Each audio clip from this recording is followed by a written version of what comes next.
Hey guys, the DVD update here for another review on the Real DVD Watchers. This time I checked out a little movie called Night of the Creeps on Blu-ray. This is the director's cut. You can see it right there. This is the first time I've ever seen this movie. I watched it on Blu-ray, which I must say the quality is quite awesome. But yeah, it's also released on DVD. You've seen this on a bunch of people's videos for sure by now. So yeah, the movie. It came out in 1986. It stars a kid. I recognize one of the kids, and of course Tom Atkins. But it stars Jason Lively, I think is how you say his name, Steve Marshall, Jill Whitlow, and Tommy Atkins as Detective Cameron. So awesome stuff. It's on Blu-ray, looking good on Blu-ray. I think it just comes with a disc. Oh, that's kind of cool. It comes with it's got like a picture. The Blu-ray is still on my PS3 at this moment, but you know, you can see a picture there, and it comes with a crappy Blu-ray leaflet that no one cares about. Right on, let's get to the movie. It starts off with these. Now, this is the first time I've ever seen it. I've wanted to see it for a while now, but it finally got released on the DVD and the Blu-ray, so I picked it up.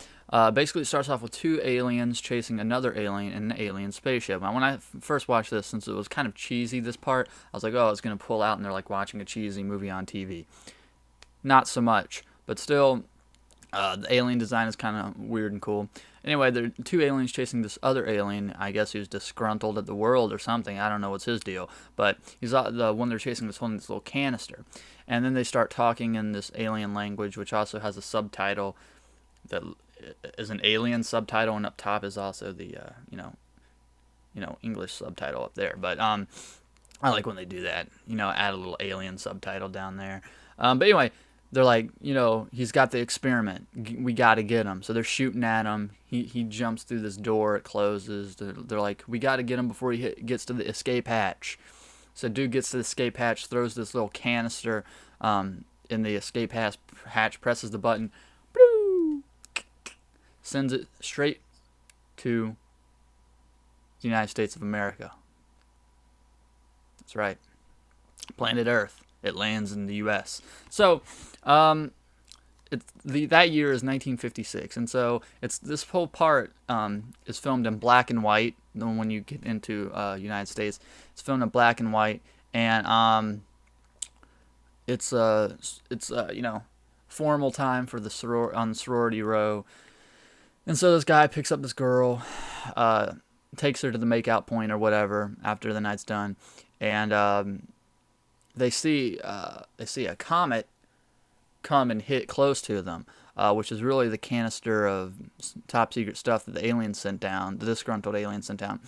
And the dude, being a dude's like, oh, we gotta look at that, man, except in 1950s talk and not that. And so, despite his girlfriend not wanting to do this, he drives on up to where it is, gets out, and looks at it. Now, this movie is not really a horror movie. I mean, there's no really scary bits in it, but there is some decent, there's a lot of good effects and some, like a bunch of decent gore scenes, I should say. And it's more of a comedy, and it's from Fred Decker, who did Monster Squad, which was also quite funny. Anyway, at the same time, the radio's saying, oh, this escaped guy from the mental institution escaped with a fire axe, and he's heading down to where these people are parked to look at the comet. And that's when dude shows up and brutally murders her with an axe, which is actually quite awesome. Which you don't get to see, but you just get to see him later on. You get to see what happened through a retelling of the story, and that scene's pretty cool. Anyway, there's also another little part that's kind of intertwined in the 1956 part, which I won't give away because it's kind of a key point you find out later in the story. Don't want to ruin it. I want to try to get this spoiler-free, sons and daughters. Anyway, so now we go to 86. It is, I believe, yes, present day. Back then it would have been when this movie first came out. But and it's the same place, same thing. You got these two nerdy kids who are trying to fit in, trying to score on chicks. Dude sees the love of his life. He's one of those guys, as soon as he sees a hot girl, he's like, oh, I love her. I think I'm in love. Whatever, dude. Anyway, so his friend, his best buddy, friends forever, really tight bond on these guys. Who are on crutches, He knows he's never going to get laid, so he's doing his best to try to get his best buddy laid. And so, that even adds more commedia I don't know the fuck I'm saying. More funny parts, I guess. Okay. I just woke up. Deal with it. Anyway, basically what happens is that to try to impress this girl, they try to join a frat house, who of course are never going to let him in, but send him on this crappy little mission to get a cadaver from the school medical center and put it in front of one of the sorority houses to scare the shit out of the ladies. So they sneak in, and this guy starts punching in his code. A guy's face I recognize, but name I don't. He's been on a bunch of stuff though, and he forgets the code, so he goes off to call his buddy to look it up in a notebook.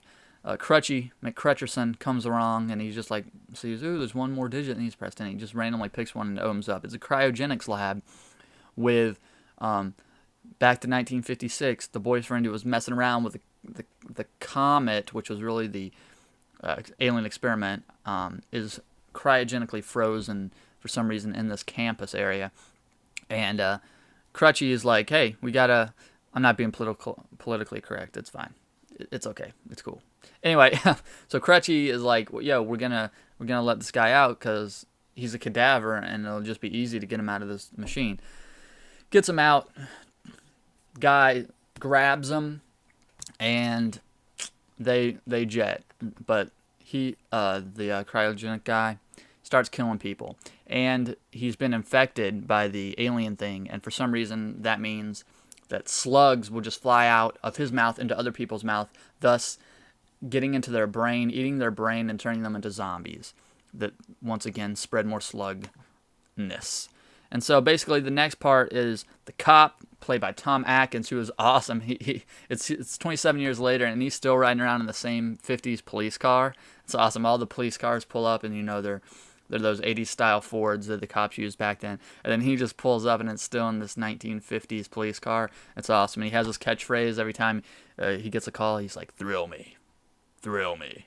He says it like 17 times, but Tom Atkins is just awesome. Anyway, so the kid and his girlfriend basically have to go around and stop the zombie apocalypse with their buddy Tom Atkins, the police officer.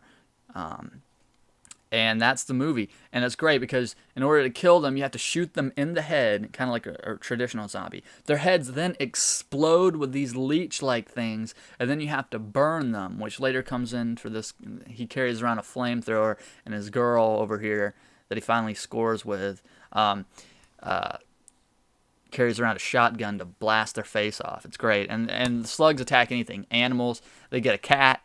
Cat starts attacking people. They get a dog, which causes a bus crash, and then turns all those guys into zombies. I mean, there's a great part in the trailer. Even, I mean, it's just really funny. Tom Atkins is awesome in this. He's like, I got good news and bad news, ladies. The good news is your boyfriends are here, and then one of the girls is like, what's the bad news? He's like, they're dead, with a cigarette in his mouth. He's just pimp. Anyway, so that's basically it. It's a great movie. There's great gore effects, especially when the head explosion scenes and just all sorts of good stuff. It's not that scary. It's more very funny. So you guys should definitely check it out. The Blu-ray comes with a bunch of cool special features. That comes with the making of, which I haven't watched yet. Comes with the original theatrical ending, which sucked. The ending on this one was much better. What else? Tom Atkins, Man of Action, where it's our buddy Tom Felcher, Slipcase Felcher. Dead Pig guys know about that, but I did this little document or a little interview with him that kind of like spans a lot of his career. That was a good watch. I watched that. It has a cast commentary, the original theatrical trailer, deleted scenes. I watched those, but they're nothing special. They needed to be taken out. Birth of the Creeps, the making of, like I said, and the commentary with the director Fred Decker. So Legend of the Creeps as well, Escape from the Creeps and Creating the Creeps, all little special features on there. Overall, if you like campy, cheesy, fun zombie comedies, I'm perfectly fine with calling them zombies. The cover is not that bad. If they would have went with the original, it would have been much better. But anyway, that's been my review of Night of the Creeps. That's right, and it thrilled me. So I'll see you later.